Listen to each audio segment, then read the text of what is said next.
নবীজি যখন মেরাজে গিয়েছিলেন, এই মেরাজের এমন একটা আশ্চর্য ঘটনা, যে ঘটনাটি আল্লাহ তাআলা পবিত্র কোরআনে সূরা ইসরা এর মধ্যে তিনি বলেছেন, সুবহানাল্লাযী আসরা বিআবদিহি লাইলাম মিনাল মসজিদিল হারাম ইলাল মসজিদিল আকসা। আজকের যে মসজিদে আকসা বাইতুল মুকাদ্দাসে রক্ত ঝরছে, ইহুদিরা যে মসজিদের আশপাশের মুসলিম ফিলিস্তিনিদের উপরে অত্যাচার করছে, সেই মসজিদে আকসায় আমার নবী সাল্লাল্লাহু আলাইহি সাল্লাম যখন পবিত্র মেরাজে যান, তখন কাবা ঘরের মসজিদে হারাম থেকে তিনি সেখানে গিয়েছিলেন। আল্লাহ তাআলা তাকে মসজিদে হারাম থেকে মসজিদে আকসায় নিয়ে গেছেন। মসজিদে আকসা থেকে তিনি ঊর্ধ্বাকাশের সফর করেছেন। ৭ আসমান ৭ তবক অতিক্রম তাকে করতে হয়েছে। এই জমিন থেকে আসমানের দূরত্ব হলো প্রায় ৫০,০০০ বছরের রাস্তা। ৫০,০০০ বছরের রাস্তা। প্রতিটি আসমানের এই দূরত্বকে ভেদ করে সিদরাতুল মুনতাহা পার হয়ে আল্লাহর আরশে আজিমে যাওয়া, এটি অল্প সময়ের কথা নয়। অথচ পবিত্র কোরআন মজিদে আল্লাহ বলছেন লাইলান, রাতের একটি ক্ষুদ্র অংশ। তার মানে বিজ্ঞানীরা হিসাব করে বের করেছেন এই সময়টা মাত্র ২৭ মিনিট। কত? ২৭ মিনিটে, পৃথিবীর ২৭ মিনিটের হিসাবে আমাদের প্রিয় নবী সাল্লাল্লাহু আলাইহি ওয়াসাল্লাম এই সফর শেষ করে ঘরে তিনি ফিরলেন। কিন্তু এই ২৭ মিনিটের যে সফরটা, এটা ছিল প্রকৃতপক্ষে ২৭ বছরের সফর। ২৭ বছরের একটি দীর্ঘ সময় তিনি আল্লাহর সাথে কথা বলেছেন। আল্লাহর সাথে তার এই যে বিনিময় হয়েছে, তার মানে তাশাহুদ, আত-তাহিয়াতু লিল্লাহি ওয়াস-সালাওয়াতু ওয়াত-তাইয়্যিবাত। আপনারা সকলেই জানেন আমাদের প্রিয় নবী সাল্লাল্লাহু আলাইহি সাল্লামকে আল্লাহ তাআলা এমন একটি জায়গায় তিনি তাকে নিচ্ছেন, যেই আকাশে উঠতে গেলে অসংখ্য অগণিত বাধা। আপনি জানেন কুররায় নারিয়া একটা আগুনের স্তর আছে। এই আগুনের স্তরটা পাড়ি দিয়ে যাওয়া কারো পক্ষে সম্ভব নয়, জ্বলে পুড়ে ছাই হয়ে যাবে। ঠিক অনুরূপভাবে তার উপরে রয়েছে কুররায় জামহারির, তার মানে একটা বরফের স্তর। এখানে যে কেউ গেলে বরফ হয়ে আটকে পড়ে যাবে। কিন্তু আল্লাহ তাআলা তার প্রিয় নবী সাল্লাল্লাহু আলাইহি ওয়াসাল্লামকে আরশে আজিমের মেহমান করেছেন, আগুন আর বরফ তাকে আটকাতে পারে নাই। কথা বুঝতে পারছেন? পারে নাই। তাই বিজ্ঞানীরা এখন এটা সমর্থনে ব্যাখ্যা শুরু করেছেন, বড় চমৎকার। তারা বলেছেন যে আগুনের স্তর পার হওয়া এটা নবীর জন্য আল্লাহ সহজ করে দিয়েছেন, এটা তার উম্মতের জন্য এখন সহজ। যেমন একটা আগুন দাউ দাউ করে জ্বলছে, কেউ দাউ দাউ করে জ্বলে আগুনটার মধ্যে যদি আপনি হাতটা খুব তাড়াতাড়ি সরায় নেন, আগুনের ভিতরের এক প্রান্ত থেকে যদি আরেক প্রান্তে আপনি নিতে চান, তারা দেখবেন হাতটা সরাই নিতে পারবেন, কিন্তু আগুনে আপনার হাত পুড়বে না। বিজ্ঞানীরা আজকের এই বিষয়গুলো কিন্তু নির্দ্বিধায় স্বীকার করেছে। তারা প্রিয় নবী সাল্লাল্লাহু আলাইহি সাল্লামকে আল্লাহ তাআলা তিনি আকাশে নিলেন, এমন এক শক্তিশালী ট্রাফিক ব্যবস্থা যে আল্লাহ তাআলা তার হাবিব প্যারা নবী সাল্লাল্লাহু আলাইহি সাল্লামের সাথে তিনি এক মিলনের ব্যবস্থা করেছেন। আমার নবী সাল্লাল্লাহু আলাইহি সাল্লাম তিনি আরশে আজিমের মেহমান হচ্ছেন, সেটা তো অল্প সময়ের জন্য না। মেহমান আপনার ঘরে যখন আসে, তখন তো আপনাকে ২-১ দিন থাকার আমন্ত্রণ জানাতেই হয়। কিন্তু আল্লাহর কাছে তিনি গেলেন আরশে আজিমে, সেখানে আল্লাহর সাথে সাথে নবীকে ফেরত দেবেন, এটা আমাদের বুঝে আসে না। কথা বুঝতে পারছেন? দুনিয়ার মধ্যে, এই জগতের মধ্যে আল্লাহ পাক রব্বুল আলামিন যত নবী আছেন, প্রত্যেক নবী আল্লাহর কাছে চেয়ে চেয়ে তাদের বিধানগুলো নিয়েছেন। হযরত নবী মুসা আলাইহিস সালাম তিনি তৌরাত নিয়েছেন আল্লাহর কাছে চেয়ে, যে আমার কওমের মানুষ, আমার সম্প্রদায়ের মানুষ আপনার আসমানি কিতাব পড়তে চায়, আপনি আসমানি কিতাব দান করুন। সম্মানিত সুধী, আল্লাহর কাছে নবীগণ চেয়ে চেয়ে নিয়েছে। আর আমার নবী এমন এক মহান নবী, যাকে আল্লাহ তাআলা চাওয়ার আগে সবকিছু দিয়ে দিয়েছে। ফাওহা ইলা আবদিহি মা আওহা।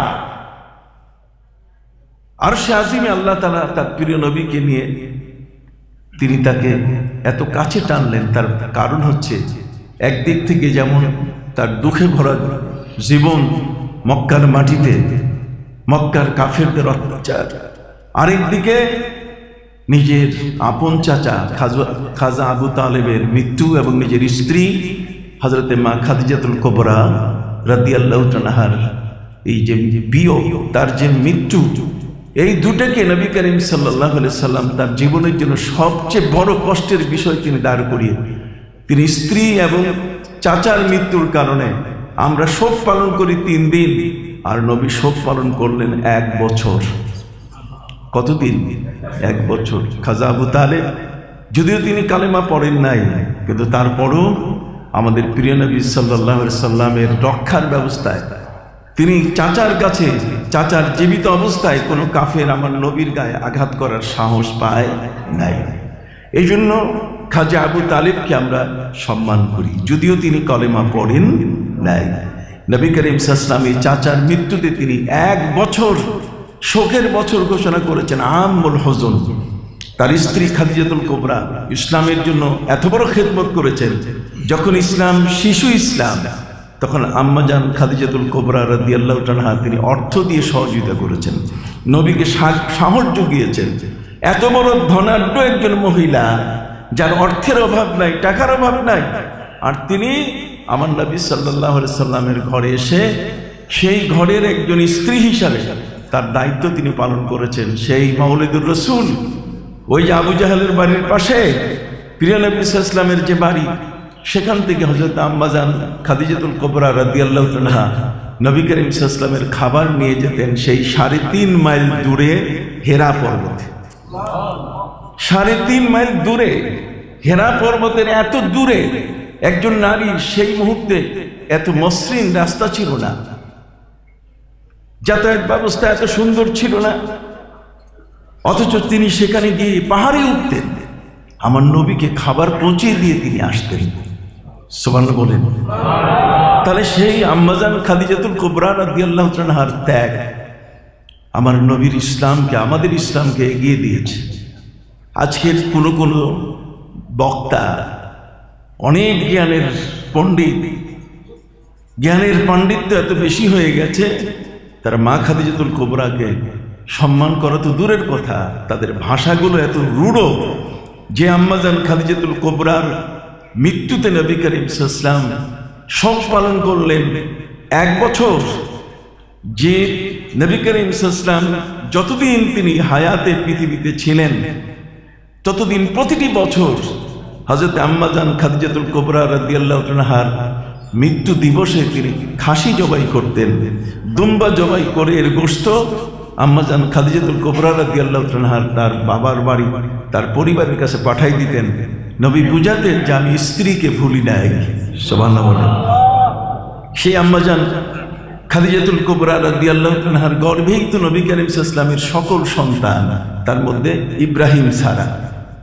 কথা বুঝতে পারছেন? কাসেম, তাহের, তৈয়ব, জায়নাব, রুকাইয়া, ফাতেমা, কথা বলেন না, এই সব নবী করিম সাল্লাল্লাহু আলাইহি ওয়াসাল্লামের আওলাদ, আমার নবী সাল্লাল্লাহু আলাইহি ওয়াসাল্লামের সন্তান যারা, তারা জন্ম নিয়েছেন কার গর্ভ থেকে?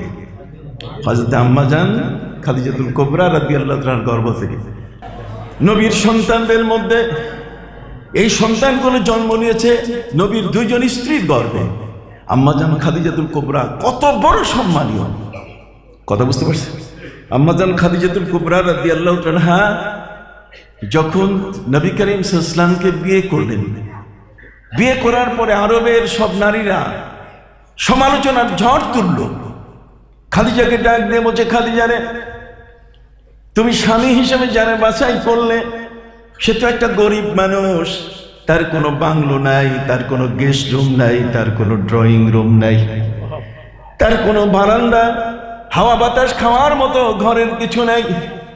হযরতে আম্মাজান আয়েশা রাদিয়াল্লাহু তাআলা তিনি বলেছেন, নবীকে নিয়ে মদিনার মাটিতে যখন সংসার করি, নবীজি হিজরত করে গেলেন, আর মা আয়েশা মক্কা থেকে তিনি নবীর কাছে গিয়ে মদিনায় মিলিত হয়েছিলেন 7 মাস পর। কয় মাস পর? 7 মাস পরে আম্মাজান আয়েশা তিনি যখন মদিনায় পৌঁছলেন, অল্প 2-1 দিন পরে তার জন্ডিস রোগ দেখা দিল। এগুলো শুনবেন, এগুলো আলেমরা জানেও না, পড়েও না, বলতেও পারে না। সম্মানিত সুধী, আম্মাজান আয়েশা রাদিয়াল্লাহু তাআলা জন্ডিস রোগ হয়ে গেল।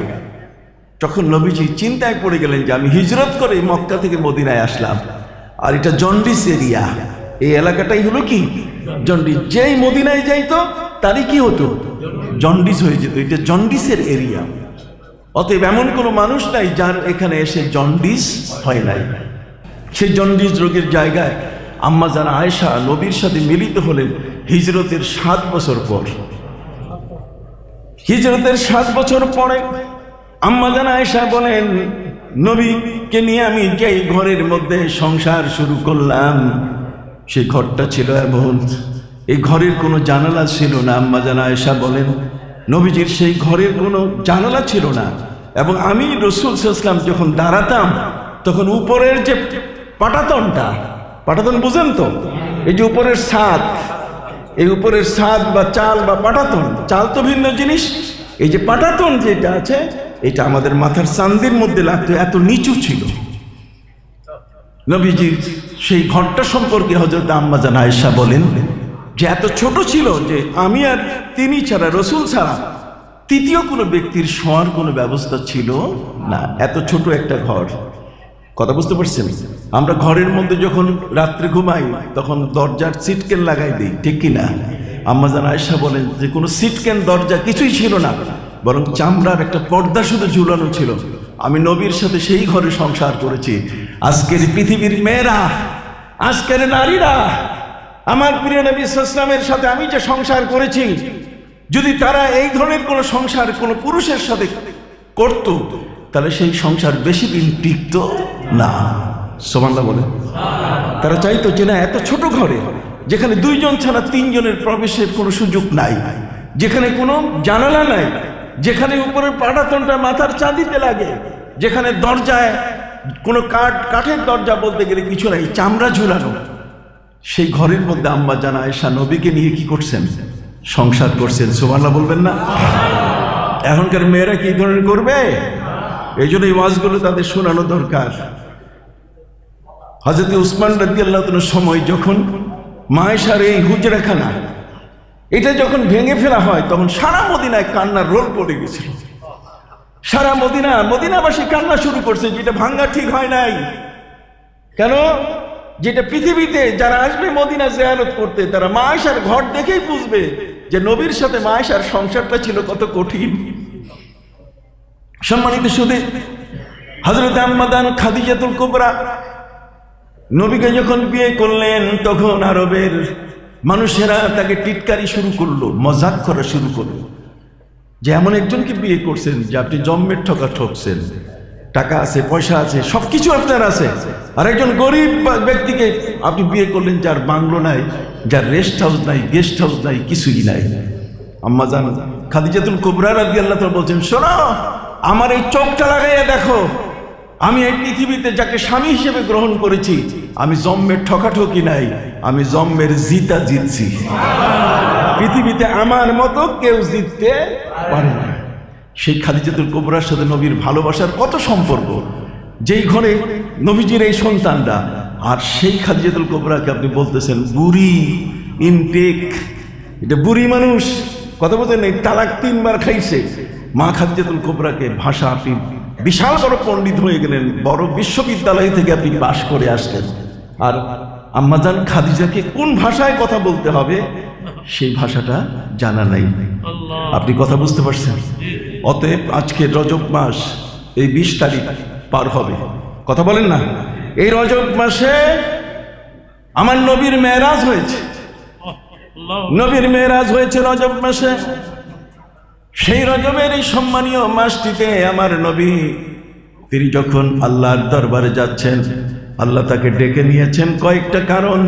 তার মধ্যে একটা হলো যে স্ত্রী খাদিজাতুল কুবরা নবীকে এত বড় সাহায্য করেছে, নবীজি সেই স্ত্রীর মৃত্যুতে, মা খাদিজাতুল কুবরার মারা যাওয়ার কারণে তিনি এত কষ্ট পেয়েছেন, শোকাহত হয়েছেন যে তিনি 1 বছর শোক পালন করেছেন। তাহলে যে স্ত্রীর জন্য নবীজি 1 বছর শোক পালন করে, আর তাকে আপনি বুড়ি কন, তাকে আপনি ইনটেক বলেন, ভাষাটা ভালো হওয়া দরকার ছিল না? একটু হাত উঠে বলেন না, ভাষাটা ভালো হওয়া দরকার ছিল কিনা? শুনুন, শুনুন, এই জন্য আল্লাহর ওলিদের দরবারে আসতে হয়। ওলিদের দরবারে না আসলে ভাষা শেখা যায় না, আদব শেখা যায় না, কথার আদব, চলার আদব, বলার আদব, দেখার আদব, ধরার আদব, সব কিছু আদব শেখা যায় এই সমস্ত মহান ওলিদের কাছে। এই জন্য আল্লাহ বলছেন ওয়াকুনু মাস সাদিকিন, এই সমস্ত ব্যক্তিদের সঙ্গ তোমরা স্থাপন করো, তাদের সঙ্গী হও। যাই হোক, আমি বলতেছিলাম হযরত আম্মাজান খাদিজাতুল কুবরা রাদিয়াল্লাহু আনহা, তিনি এই হিজরতের আগে তিনি ইন্তেকাল করলেন এবং চাচা ইন্তেকাল করলেন। একজন হলো কাফেরদের হাত থেকে নবীকে রক্ষার ব্যাপারে সাহায্যকারী, আর একজন হলেন নবীকে অর্থ সম্পদ দিয়ে ইসলামটাকে যিনি এগিয়ে দিলেন, যিনি নিজের ঘর থেকে এত বড় ধনাঢ্য মহিলা, যার টাকার অভাব নাই, অর্থের অভাব নাই, আর তিনি নবীর খাবার পায়ে হেঁটে নিয়ে দিচ্ছেন 3 মাইল দূরে হেরা পর্বতে। সুবহানাল্লাহ। সম্মানিত সুধী, নবীজি তার এই স্ত্রী এবং তার চাচা দুজন ইন্তেকাল করার কারণে তিনি 1 বছর শোক ঘোষণা করলেন। মক্কার মানুষের অত্যাচার, নবীজির মাথার উপরে উটের পচা ভুঁড়ি চাপিয়ে দিয়ে নবীকে কত কষ্ট তারা দিল।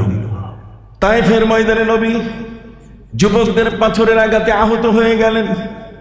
নানা ধরনের কষ্টের ইতিহাস নবীর কাছে। অপরদিকে নবী তো আগামী দিনে কতদিন পৃথিবীতে থাকবেন সে বিষয়টি আল্লাহ জানেন কিনা। এই জন্য বিশ্ব জগতের একটি ম্যানিফেস্টো, পৃথিবীতে যারা আসবে আর যেন কারো কোনো আইন পড়তে না হয়, আর যেন কারো বিচার পড়তে না হয়, আর যেন কারো শাসন দেখতে না হয়। পৃথিবীর মধ্যে সারা পৃথিবীর শ্রেষ্ঠতম একটি শাসন ব্যবস্থা, একটি জীবন নীতি, যেটি আল্লাহ তাআলা তার নবীকে দান করবেন। এই জন্য আল্লাহ তাআলা আয়োজন করলেন পবিত্র মেরাজ শরীফের। একদিকে নবীকে সান্ত্বনা দিবেন যে আপনার উপরে অনেক অত্যাচার হয়েছে, স্ত্রী মারা গেছে, চাচা মারা গেছেন, অতএব এই কষ্ট, এটি কষ্টটা থেকে সান্ত্বনা দেওয়ার জন্য আল্লাহ তাকে বেড়াইতে নিলেন। সুবহানাল্লাহ। যা আসেন একটু পরিবেশটা একটু বদল হোক, আপনি এই জুলুমের শিকার, সেই পরিবেশ থেকে আসেন, জান্নাতি পরিবেশে আসলে আপনি আস্তে করে সেটা ভুলে যাবেন। বিশাল আয়োজন, আমি সেদিকে যাব না। নবীজি চলে গেলেন আল্লাহর কাছে। সিদরাতুল মুনতাহা জিবরিল আমিনও পার হতে পারে নাই। যদি আমি জিবরিল আমিনকে আমার নবী বলেন, জিবরাইল তুমি এতক্ষণ আমাকে প্রথম, দ্বিতীয়, তৃতীয় আসমান, সব আসমানের সবার সাথে আমার সাথে সাক্ষাৎ করালে ভাই, তুমি জান্নাত জাহান্নাম সবগুলো আমাকে দেখালে, এবার আমি আরশে আজিমে যাচ্ছি, আল্লাহর দরবারে আমার সাথে থাকো। উনি বলছেন না, সিদরাতুল মুনতাহা হলো এমন একটা বর্ডার, এই বর্ডার কোনো ফিরিস্তারও ক্রস করার কোনো সুযোগ নেই, এবং এই বর্ডার আজ পর্যন্ত আপনার আগে 1,24,000 অথবা 2,24,000 নবী রাসূল এসেছেন, আল্লাহ কাউকে সেই বর্ডার পার হতে দেন নাই, শুধু একমাত্র আপনার জন্য বর্ডার খুলে দিয়েছেন। জিবরিল আমিন বলেছেন লাউ কদ্দামতু আনমুলাতান, হাদিস শরীফের মধ্যে এসেছে লাউ কদ্দামতু আনমুলাতান লা উহরাকতু, যদি আমি আঙ্গুলের এই যে মাথার যে অংশটা আছে যেটা নখের সাথে জড়িত, এটাকে আনমুলা বলে, যদি আমি আঙ্গুলের মাথার বিন্দু পরিমাণ সামনে আগায় যাই, লাউহরাকতু, তাহলে আমি জ্বলে পুড়ে ছাই হয়ে যাব। এখানে যে আল্লাহ তাআলা বর্ডার দিয়েছেন, এই বর্ডারটা এত বড় পাওয়ারফুল কারেন্ট দিয়ে রাখা, যেই ঢুকবে সেই জ্বলে পুড়ে কি হয়ে যাবে, ছাই। কাজে আমি নূরের ক্ষমতা আমার কাছে আছে, কিন্তু সেই নূরের শক্তিও এখানে এসে ব্যর্থ হয়ে যাবে। কাজে নবী আমি যাব না, আপনি যান। নবী যে বর্ডার ক্রস করলেন, আল্লাহর নবী সাল্লাল্লাহু আলাইহি ওয়াসাল্লাম তিনি নিজেকে একাকী যাতে মনে না করেন, রফরফে যখন তিনি উঠলেন, সেখানে ওঠার পরে আল্লাহ তাআলা নবীর কানে কিছু সাউন্ড দিয়ে দিলেন, আর সেই সাউন্ডটা হচ্ছে আবু বকর সিদ্দিকের কণ্ঠের আওয়াজ, উমরের কণ্ঠের আওয়াজ, উসমানের কণ্ঠের আওয়াজ। নবী মনে করতেছেন আমি তাদের মাঝে আছি। সুবহানাল্লাহ বলেন, কি চমৎকার! তিনি আল্লাহর আরশে যখন পৌঁছে গেলেন, তাকে রিসিভ করছেন স্বয়ং কে, আল্লাহ। সুবহানাল্লাহ বলেন। ভাইরা আমার, এবার বিদায়ের পালা। এর মাঝখানে অনেক ঘটনা, দয়াল নবীর ঘটনা এত বড়। আমার নবী, আমি আয়াত পড়েছি, লাকাদ মান্নাল্লাহু আলাল মুমিনিনা ইয বা'সা ফীহিম রাসূলাম মিন আনফুসিহিম। আল্লাহ দয়া করছেন যেমন নবীর উপরে, নবীও দয়া করছেন আমাদের উপরে। আল্লাহ তার নবীকে বলছেন, আসসালামু আলাইকা আইয়ুহান নাবিয়্যু ওয়া রাহমাতুল্লাহি ওয়া বারাকাতুহু। হে নবী, আল্লাহর সালাম নেন। নবীজি বলছেন, আমি একা আল্লাহর সালাম নেব? আমি তো গোটা জগতের কিয়ামত পর্যন্ত সমস্ত আমার উম্মতের প্রতিনিধি হয়ে আমি আপনার এই আরশে আজিমে এসেছি, কাজেই আমি একা সালাম নেব না। আসসালামু আলাইনা ওয়া আলা ইবাদিল্লাহিস সালিহিন। এই সালামটা, এই শান্তিটা শুধু আমার জন্য নয়, বরং কিয়ামত পর্যন্ত আমার উম্মত যারা আসবে তাদের জন্য। নবীজি এখন ফিরছেন।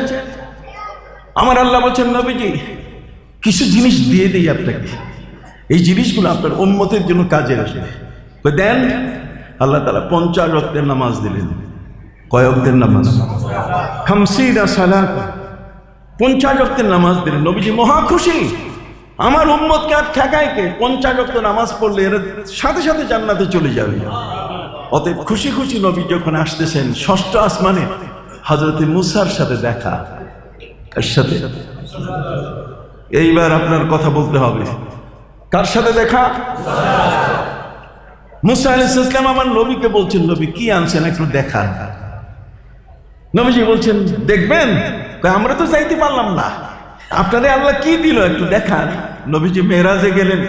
নবীর মেরাজের এই ঘটনা শুধুমাত্র জীবিত মানুষ, পৃথিবীর এই জীবিত মানুষগুলোই জানবে তা নয়, বরং আসমান এবং জমিনের নিচে আল্লাহর সৃষ্টি মাখলুক, সারা জগতের মধ্যে যত মাখলুক, সকল মাখলুকের কাছে মেসেজ চলে গেছে যে এখন হাবিব আর মাহবুব আল্লাহ এবং তার নবীর মধ্যে মেরাজ শুরু হয়ে গেছে। সুবহানাল্লাহ বলুন। অতএব হযরত মুসা নবী সহ সকল নবী খবর রাখেন। সেই নবী মুসা আলাইহিস সালাম, নবীজি আল্লাহর আরশে গেলেন। তার আগে নবী মুসা নামাজ পড়ছেন বাইতুল মুকাদ্দাসে আমার নবীর পিছে। সকল নবীর আশা আল্লাহ পূরণ করলেন। কি ভাই জানা আছে কিনা? নবীজি যখন মেরাজের রাতে যাচ্ছিলেন বোরাকে চড়ে আকাশে, তখন কালো সন্ধ্যা। কথা বলেন, লাইলা, লাইলার মানে অন্ধকার। সম্মানিত শুধু রাতের একটি ক্ষুদ্র অন্ধকার। নবীজি আকাশে বোরাকের উপরে চড়ে আছেন, বোরাক চলছে। ঠিক ওই মুহূর্তে নবীজি বললেন, ওয়া ইন্নী রাআইতু মুসা কায়িমান ইউসাল্লি। আমি মুসাকে দেখলাম তার কবরের মধ্যে তিনি দাঁড়িয়ে নামাজ পড়ছেন। মেরাজের সূচনায় নবীজি মক্কা থেকে যখন মসজিদে আকসা বাইতুল মুকাদ্দাস ফিলিস্তিনে যাচ্ছিলেন, তখন তিনি বললেন যে আমি বোরাকের উপরে আকাশ থেকে আমি দেখলাম যে মুসা নবী তার কবরের মধ্যে কি পড়তেছেন। তা আপনি দেখছেন নবীর চোখের পাওয়ার কত বড়, মাটির নিচে পর্যন্ত চলে গেল। হযরত নবী মুসা আলাইহিস সালাম তখন নামাজ পড়তেছেন কিভাবে, সেই নামাজের কাইফিয়তটা নবী বলে দিলেন। নামাজটা কিভাবে তিনি পড়তেছেন তার অবস্থাটা নবী তুলে ধরলেন। ওয়া ইন্নী রাআইতু মুসা কায়িমান ইউসাল্লি। আমি মুসা নবীকে দেখলাম তিনি দাঁড়িয়ে দাঁড়িয়ে নামাজ পড়তেছেন। আমি আকাশে বোরাকের উপরে আমি দেখতে পেলাম ওয়া ইন্না ইউনুসা ইউলাব্বি। ইউসুফ নবী, ইউনুস নবী তিনি তালবিয়া পড়ছেন, লাব্বাইক আল্লাহুম্মা লাব্বাইক। হাজিদের তালবিয়া তিনি পাঠ করছেন। নবী বলছেন, আমি বোরাকে থাকা অবস্থায় আমি দেখলাম তাদের কবরে কেউ তো নামাজ পড়ছে দাঁড়াইয়া, আর কেউ হাজিদের তালবিয়া পড়তেছে। এরপরে আমি বাইতুল মুকাদ্দাসে চলে আসলাম। সমস্ত নবী আমার সামনে। জিবরিল আমিন বললেন যে আপনি ইমাম, ওরা সব মুক্তাদি 2 রাকাত নামাজ আপনি পড়াই দেন। সেই মুসা নবী কবরের মধ্যে দাঁড়াইয়া নামাজ পড়তেছে। আবার আমার নবীর পিছনে বাইতুল মুকাদ্দাসের পিছনে নামাজ আদায় করলেন 2 রাকাত। আমার নবীজি তিনি 7 আসমানে পার হয়ে আরশে আজিম থেকে যখন ফিরছেন, 6ষ্ঠ আসমানে কার সাথে দেখা? মুসা নবীর সাথে দেখা। এই দেখাটা কেমন দেখা, সেই দেখাটা নিয়ে আমি আলোচনা শুরু করছিলাম। আজকে এই জহুরিয়া কমপ্লেক্সে আমরা অবস্থান করছি। রুহানি শক্তি, আল্লাহর ওলিদের রুহানি শক্তি আছে। এই রুহানি শক্তিটাকে বুঝাইতে গিয়ে এতক্ষণ সময় আমার লাগলো। কথা বুঝতে পারছেন? শুধু রুহানি শক্তিটা, হযরত মুসা আলাইহিস সালাম ওইখানে কি সশরীরে ছিলেন? ষষ্ঠ আসমানে নবীর সাথে যখন দেখা হলো, নবী মেরাজ করে যখন ফিরতেছেন, তখন মুসা নবী হযরত আমার প্রিয় নবীকে বললেন, হে মুহাম্মদ সাল্লাল্লাহু আলাইহি ওয়াসাল্লাম, সাথে কি নিয়ে আসছেন? তখন তার অবস্থান ছিল কিরকম? উনি তো কবরে। ওখানে কিরকম? ওখানে তিনি রূহের জগৎ। জোরে বলেন, ওখানে তিনি কি বলবেন যে হুজুর রূহের জগৎ বুঝি না। আসেন আমি রূহের জগৎ বুঝাই দেই। আমার নবী বলেছেন, যখন কোনো মানুষ ঘুমায় যায়, ঘুমায় গেলে তার এই রূহটা এটা আল্লাহর সেই আলমে আমর, আল্লাহর প্রশাসনিক জগতে চলে যায়। মানুষ যখন ঘুমায় যায়, আপনারা কি শুনতেছেন? মানুষ যখন ঘুমায় যায় তখন তার রূহটা চলে যায় কোথায়? আল্লাহর আরশ। প্রত্যেকটা রূহ, আমরা যখনই চোখ বন্ধ করব তখন নফস আমাদের থাকে, কিন্তু রূহ থাকে না। নফস মানে সচল অবস্থা, কানেকশন, বিদ্যুতের কানেকশন, অথবা আমরা এটা বলতে পারি সেন্সর। এটা কি সেন্সর? সেন্সর কোনটাকে বলে? যেমন একটা গাড়ি, একজন ড্রাইভার সাহেবের কাছে কি আছে? চাবি আছে, কিন্তু এখনো গাড়ির কাছে এসে যায়নি। এখান থেকে সে টিপ মারতেছে, গাড়ির বাতি জ্বলে উঠতেছে, এটা সেন্সর। এটা কি সেন্সর? হযরত নবী মুসা আলাইহিস সালাম আমার নবীকে তিনি বলছেন কি নিয়ে আসছেন? হযরত নবী মুসা আলাইহিস সালাম এর উত্তরে আমার নবী বলেন যে আমি 50 ওয়াক্তের নামাজ নিয়ে আসছি। হযরত মুসা নবী কপালে হাত দিলেন। আসেন, এখন কপালে হাতটা দিয়েছেন কোন? রূহের জগতে। জোরে বলেন, কপালে হাত দিয়েছেন কি? সেই রূহের জগৎটা আপনাদেরকে বুঝাতে চাই। যখন কোনো মানুষ ঘুমায় যায় তখন তার রূহটা আল্লাহর সেই আলমে আমর, আল্লাহর আলমে আমর হচ্ছে আল্লাহর প্রশাসনিক জগতে চলে যায়। কথা কোন?